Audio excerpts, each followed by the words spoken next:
archives really are the memory of an institution. The keepers of the memories. And when you think how important memories are even just in your own families.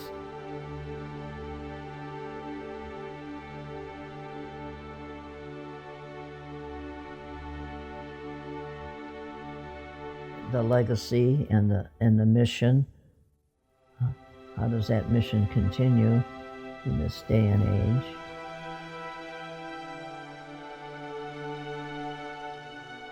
We want that to be kept.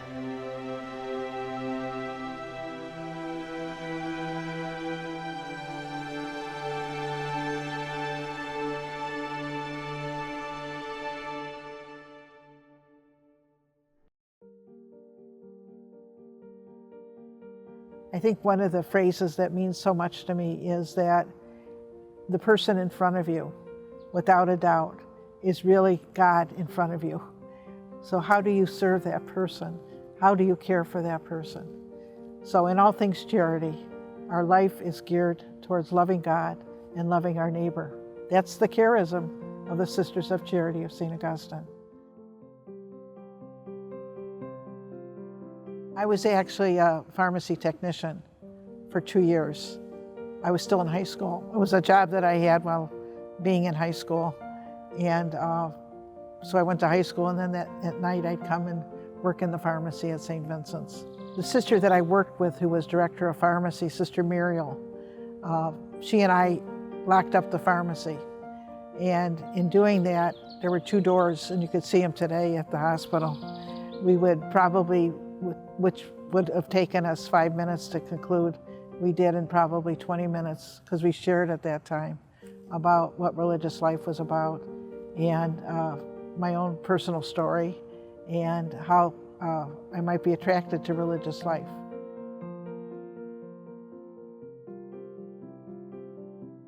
We got in the car, left Lakewood, and went to St. Vincent Charity, picked up Sister Muriel and my things, put them in the trunk of the car, and came out here to Richfield, to Mount Augustine. And I entered the congregation. Sister Muriel was right with me. She was a model for me of living religious life, being at peace with living religious life. And at the end, really understanding God was calling her home. So I owe a lot to her. I owe a lot to her. Our Constitution says, without a doubt, that our charism, love of God, in all things charity, that really compels us to be of service to people. It is, the greatest commandment, love God and then your neighbor. That is really what we're about, and what charity means for us. It means that in all things we're doing, it's about our love of God and our ability to continue in a very visible way by how we serve people, showing that love of our community and each one of us, to really love God and have that manifested in all that we do. What does ministry mean to us? It means responding to the people that we serve, responding to the people that we serve. And it takes on so much, so many different forms in how we have responded, how our religious life is lived, how we care for people, what has happened in healthcare. If you look at the history of how healthcare was provided, for those who, the rich, it was provided in their homes. For those who may not have had access to healthcare, it was founded in hospitals. And when I look at our foundations, and all they're about is responding to the needs of the people that we serve, and the communities that we serve. And wasn't it wonderful that we were able to do that and be about systemic change? We can't do it all, but we're doing, what God has called us to do. And we're doing it in collaboration with others. And collaboration is an important, very important value that we have. One of our sisters, Sister Mary Patricia Barrett, said, we've never done it alone. And we have never done it alone. We have never done it alone. You look at the readings of Vatican II, which was a major event in the Catholic Church. And Vatican II called upon the giftedness of the laity to be about church, to be about giving life to the church. And I know when we first added lay people to our boards, and when we first developed the public juridic person, which was lay people joining the sisters, the highest level in governance of the ministries, that people said, oh, we don't have enough nuns. We don't have enough nuns. Yes, our numbers are diminished, no question about that. But the lay people really take their rightful place with us, partner to partner, people that love God in their life, no matter what their faith dimension is, but love God in their life, and really come and dedicate themselves to the mission of who we are and God's love for us. So we have just wonderful people that have been right with us and really caring for God's people and really taking risks. We talk about risks. They've taken a lot of risks. And you know, what is compelling is sometimes decision-making that we make may not be the most profitable, because we reflect also on the mission. This is fulfill our mission. And we may have to step back and take some risk, but inappropriately, our business acumen moves us to manage the risk so that we could serve God's people. Our call for ministry is really about serving a person in need. That's most important. That whether it's a holistic approach to it, whether it's someone spiritually suffering, someone that has needs physically, whether someone has emotional needs, that's important, social needs. It's responding to the needs of the people that God brings into our life. And that's been our history. That has truly been our history of the Sisters of Charity of St. Augustine.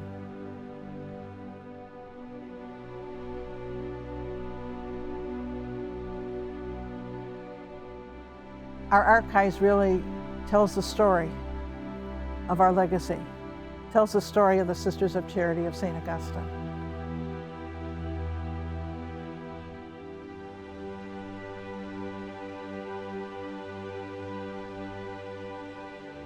Sister Mary Dennis is a certified archivist. She's trained to be an archivist. She also happens to have a PhD in English and taught at Ursuline College.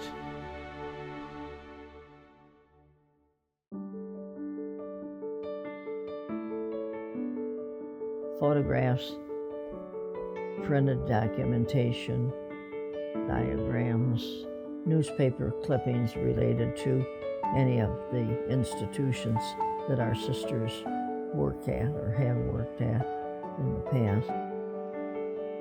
Your memory is an important thing. You lose your memory and you lose your whole self. So, I mean, when you think about people who have serious Alzheimer's or things like that, that loss of memory is really a very devastating thing.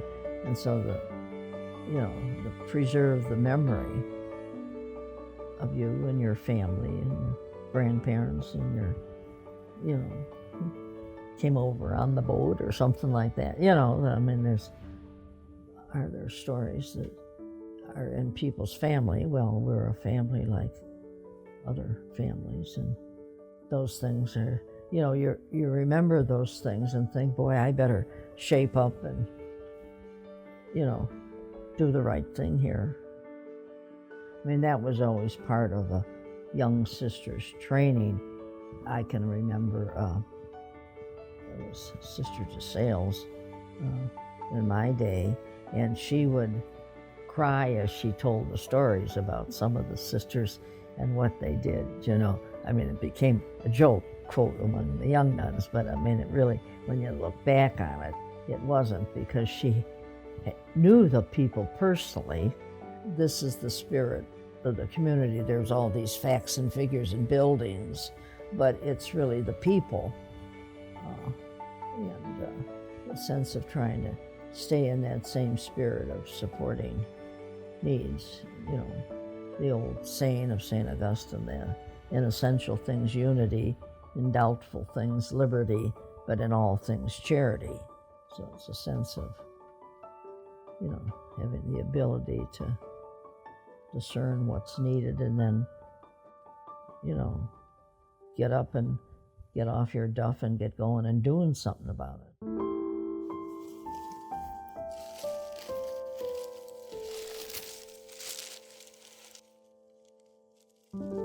This is Sister Stanislaus, who was the first community historian, and there are newspaper clippings also that are added in here. She was there from the beginning, and then the fact that it's handwritten too. And we did have other sister archivists, so to speak, or historians more over the years.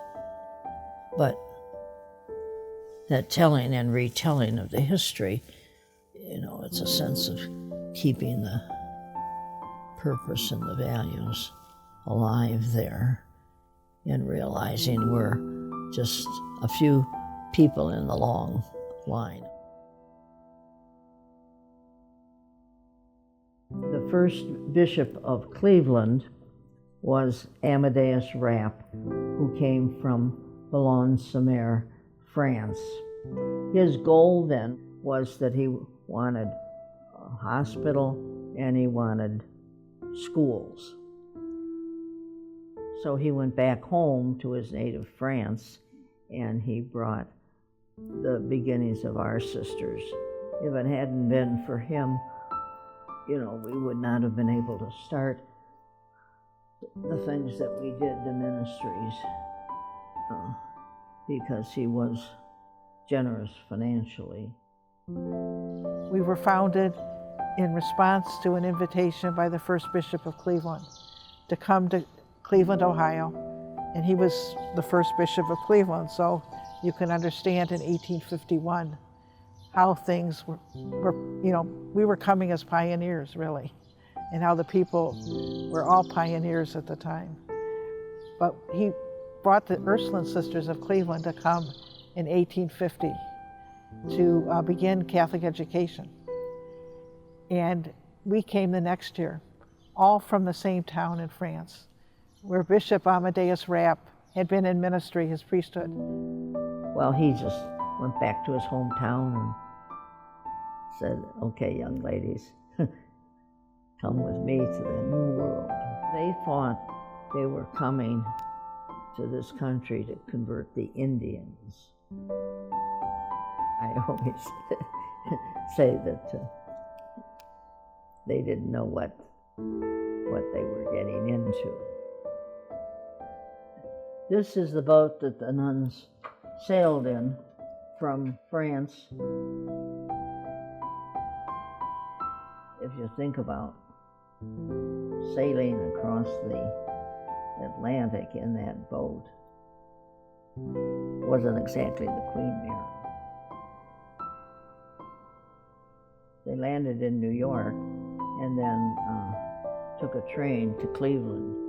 The forerunners of our sisters were called Augustinians, primarily because they followed the rule of St. Augustine, which is a printed letter that Augustine wrote to some women on how to serve God, country, and mankind, and so forth. The sisters, because they knew not only were they coming to start, this hospital, they knew that they would have a chapel with the hospital, and so they brought with them actually all these items on the bottom shelf here.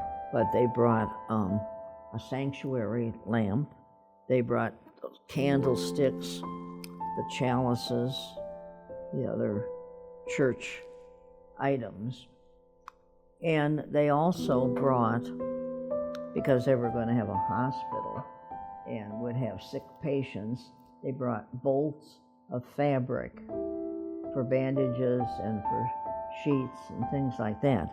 Now, in those days, if you brought full bolts of fabric, well, you paid duty on it. However, the wily nuns, they cut the bolts of material into individual pieces of fabric and wrapped those items in it, so they didn't pay duty on the thing, which I think was very clever and businesslike of them. Well, there were 4 women that came. 2 were professed. They made their vows, and they were kind of veterans being religious.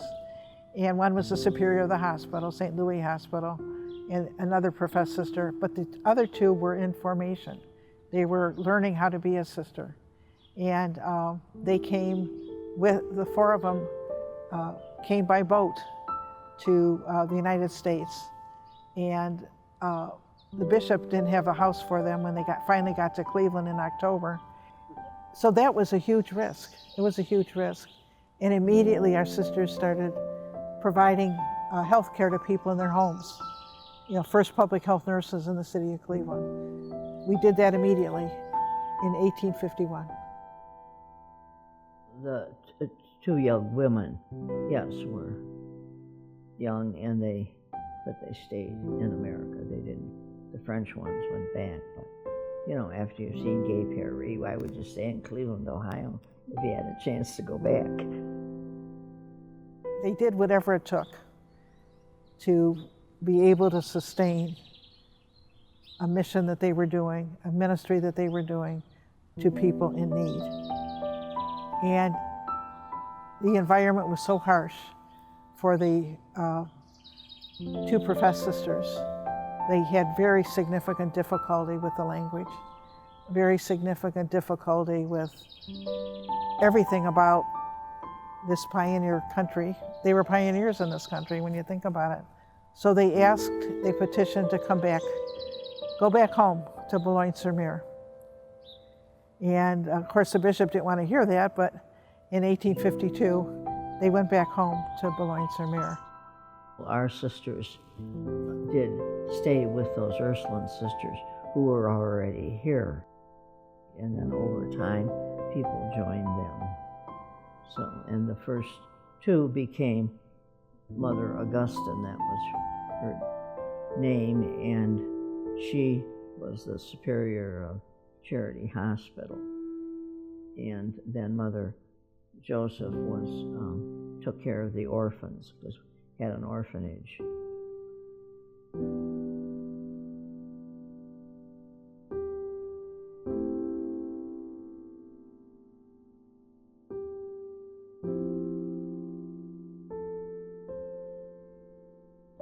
Well, she, as a young woman, had helped out Bishop Rapp when he was doing his going around from farmhouse to farmhouse, then joined up with the Ursulines.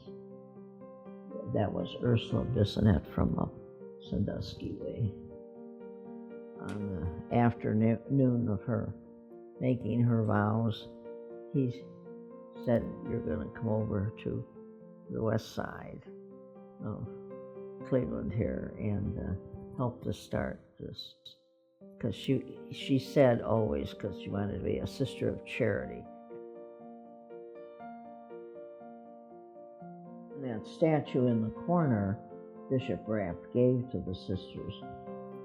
It's a wooden statue, and notice over the steps of that building, which was St. Vincent's Orphanage, there's a statue, and that's the statue. Not only did they have a little school, but also then you need to have some sort of a skill, and carpentry was one of them. And they would take those pieces, the bookcases and what have you, and over to the West Side Market and sold those things.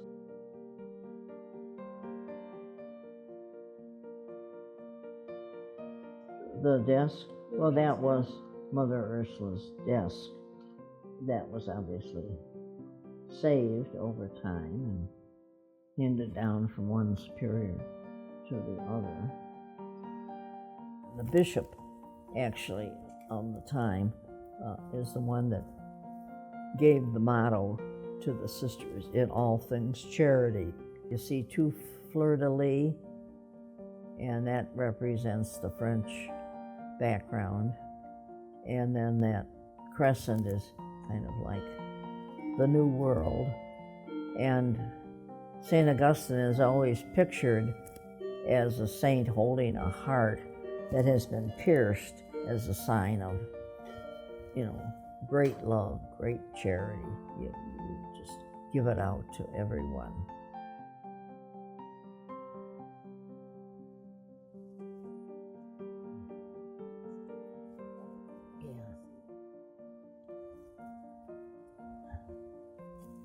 As you can see, it is old and the ink is quite faded in there. But one thing, it seems like several of the early sisters were quite intent upon wanting to capture the history and, keep a record of what they did and who helped support them. And Sister Stanislaus' history is one that one of the early sisters started to write.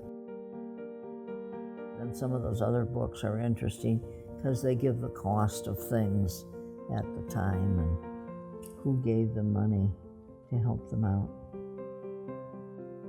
This one is interesting, 1926, but it lists the sisters who were 70 years and older at the time.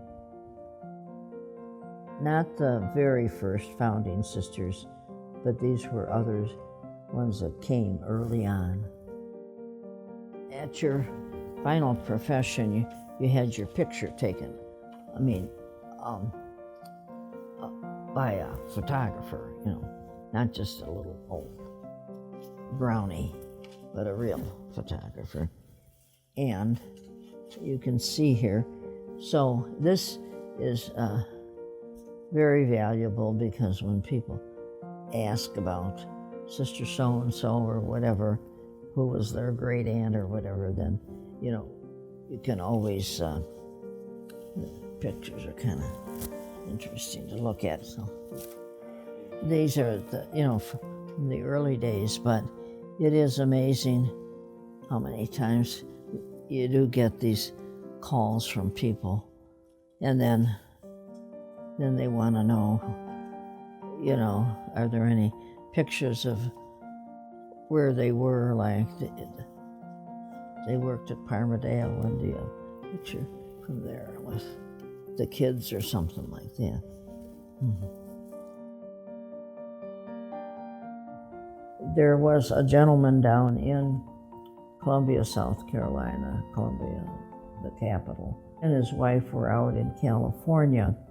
She got sick and was taken to a hospital out there, and it was a Catholic hospital, and she got this excellent care and so forth.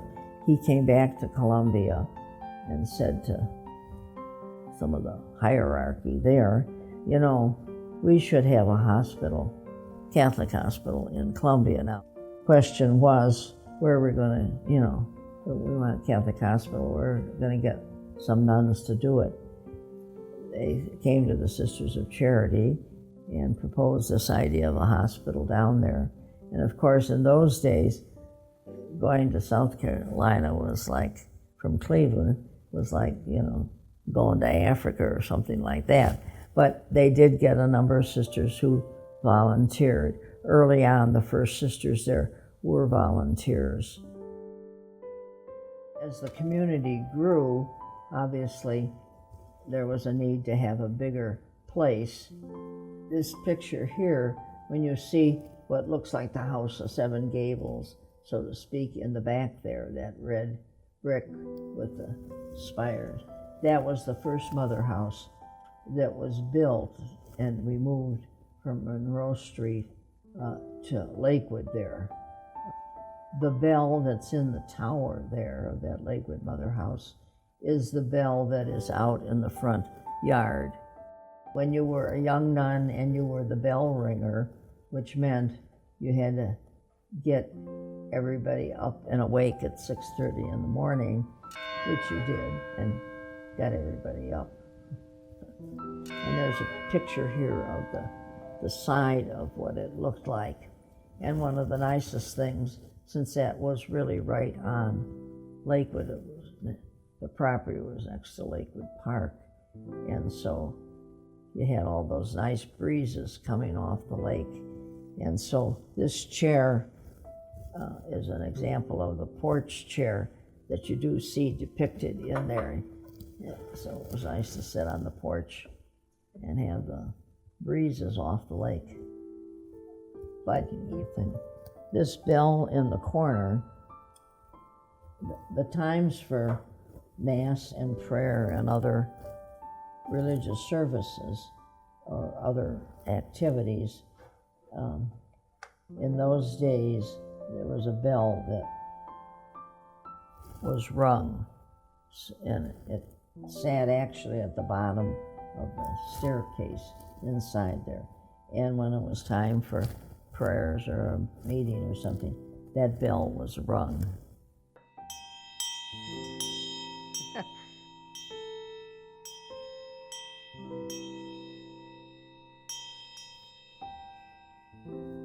But even that mother house in Lakewood began to have some difficulties, and the Lakewood Fire Department felt there was not enough,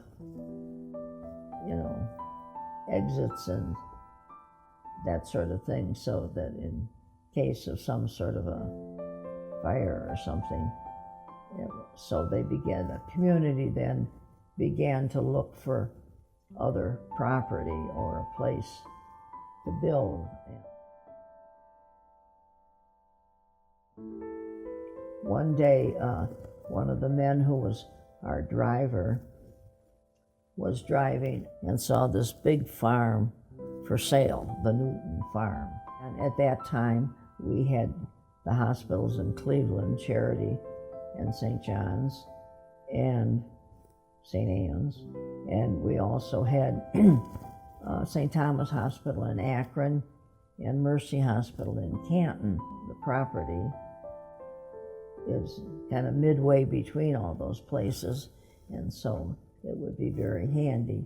They did the Catholic superstition thing of burying a statue of St. Joseph.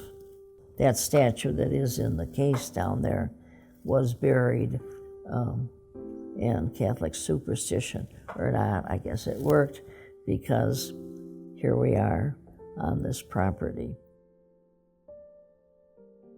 In this cabinet there are artifacts from other of our institutions.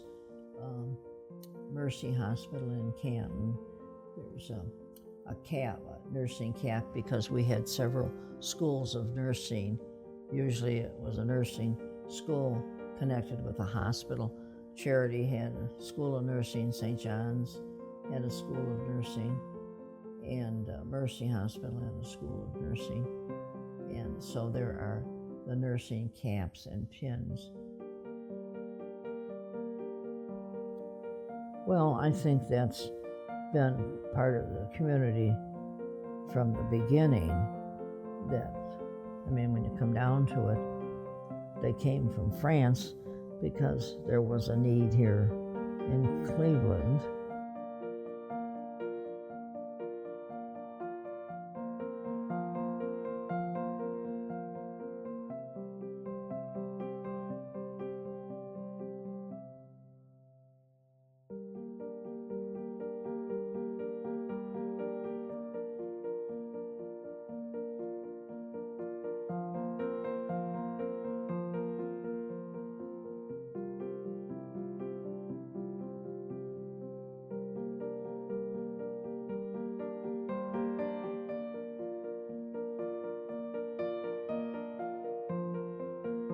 Risk-taking, obviously encouraged, is one of our core values of we as a congregation, Sisters of Charity of St. Augustine. And from the very beginning, when our sisters were invited to begin Catholic health care in the Diocese of Cleveland, the young Diocese of Cleveland, that was certainly a risk.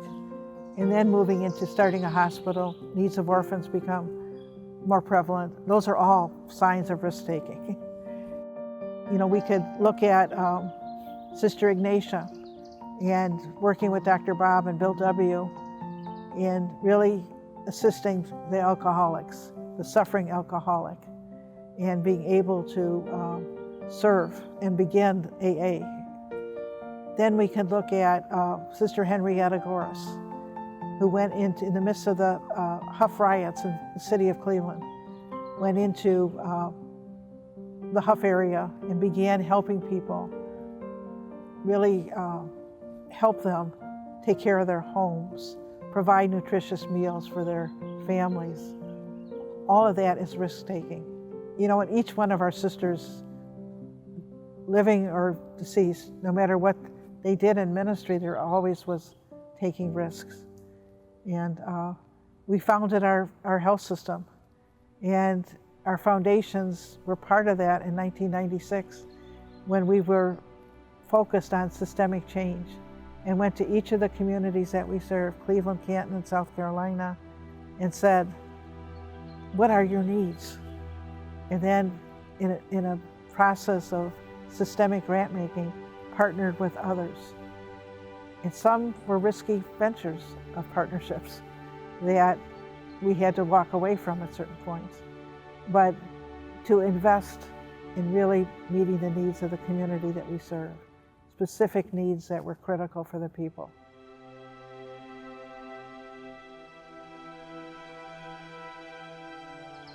I'm so grateful that all of you have responded yes.